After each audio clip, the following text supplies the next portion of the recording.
Here's the uncomfortable truth about money in Britain in 2026. The average household isn't going broke because of one enormous, dramatic mistake. There is rarely a single catastrophe. Instead, they are bleeding out slowly. Think of it as a slow puncture, not a blowout on the motorway, nothing that loud, nothing that obvious, just a tyre quietly losing a little pressure every single day until one morning you walk out to the car and it's flat and you genuinely cannot tell me when it happened. That is the modern British middle class. Not reckless, not lazy, just quietly leaking. And here is the part nobody wants to admit. Wealthy Britons are not necessarily earning dramatically more than you. Very often, they have simply found the leaks and plugged them. 5 specific leaks, the exact 5 that keep everybody else permanently squeezed. So let's walk through them, one at a time, and plug them together. Trap 1. The PCP never-ending cycle. Britain has a genuine obsession with the brand new car on finance, the gleaming Audi on the driveway, the Range Rover badge at the school gates, and the machine that delivers it is personal contract purchase, PCP. Here's what it actually costs in 2026.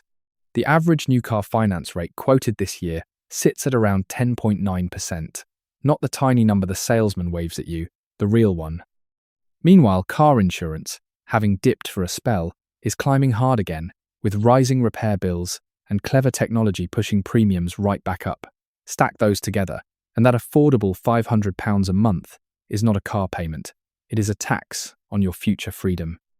Picture a rowboat with a slow leak in the hull. Every month you bail, £500, scooped out and thrown over the side. You are not sinking today, but you are never, ever reaching the shore, because every ounce of energy goes into staying exactly where you already are. It's a pint glass with a hairline crack in it. Fill it as fast as you like. It's half empty by the time you reach the table. The wealthy plugged this leak years ago. They buy the boring 3-year-old car outright, and they let somebody else swallow the depreciation. Trap 2. The convenience markup. Now, the modern one. Deliveroo, Uber Eats. The tap-tap-tap that carries dinner to the door. I call this the triple dip, because you get charged 3 separate times for the same meal. First, the menu markup. Restaurants quietly inflate their prices on the app to cover the platform's cut. Second, the delivery fee. And third, the service charge that magically appears at the checkout. Run the numbers on a lazy Friday for 2. On the app, once every dip has taken its bite, you are looking at about £45. That same meal, the same chicken, the same veg, the same everything, bought from Aldi or Lidl and cooked at home, around £9. That is £36 gone, for the sole privilege of not standing up. Do that once a week, and you have quietly handed a delivery platform the better part of £2,000 a year. Trap 3. The ISA cash drag. This one is sneaky, because it feels responsible. You've saved. You've been sensible. You've got £30,000 sitting in a standard Barclays or NatWest account, earning, if you're lucky, 3%. Here's the trap. Inflation is still running near 3%, and your mortgage rate is almost certainly higher than the interest your savings are earning. So in real terms, that money is going backwards while it sits there feeling safe. And it gets worse.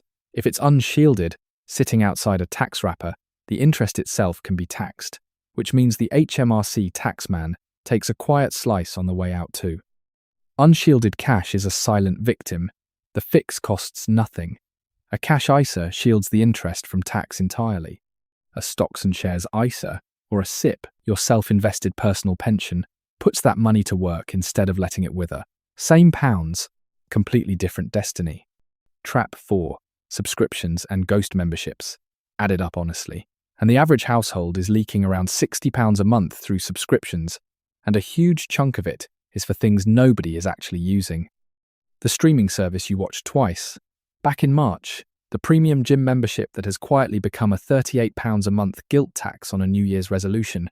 The member-only coffee app you signed up to for 1 free flat white. Here is the rule that cuts through all of it. If you haven't used it in 30 days, it is not a service. It is a donation, a quiet monthly gift to a £1 billion corporation that has genuinely forgotten your name. And because it leaves your account automatically, you never feel the sting, which is precisely why it survives. Trap 5. Performative generosity, the social tax. This is the most delicate one, because it hides behind kindness. The destination wedding in Italy you can't really afford, but can't be seen to skip. The designer baby gift, because a normal one suddenly feels stingy. The office collection, again, for somebody 3 desks over you have spoken to twice.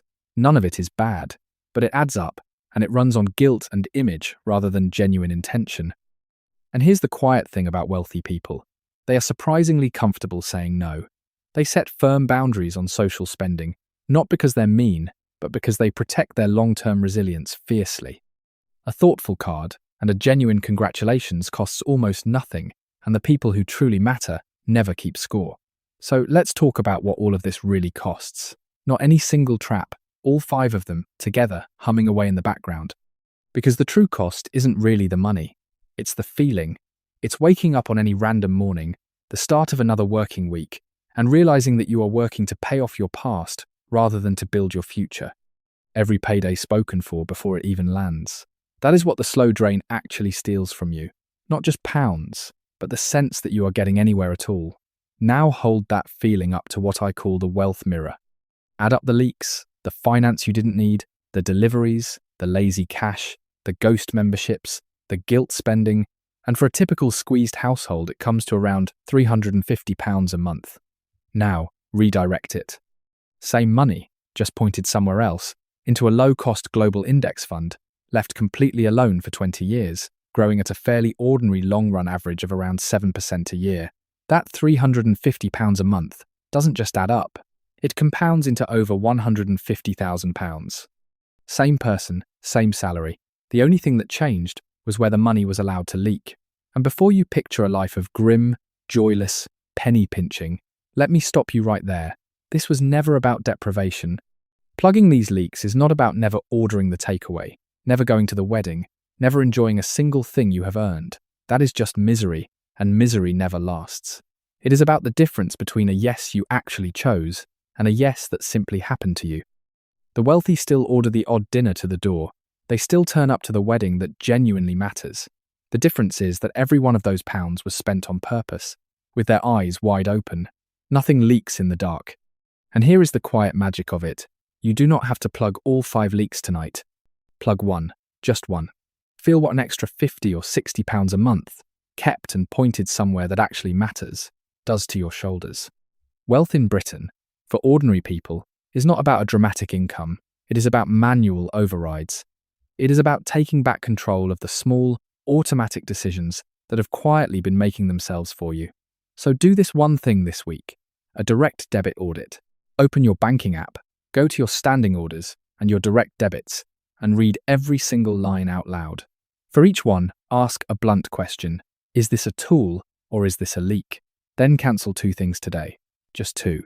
That is a plugged puncture, and it is the exact move the wealthy made long before you ever noticed. Because true freedom isn't a bigger number sitting in the bank. It's the moment your money finally starts to follow your intentions instead of your impulses. If you learned something from this video, make sure to like and hit subscribe. See you in the next one.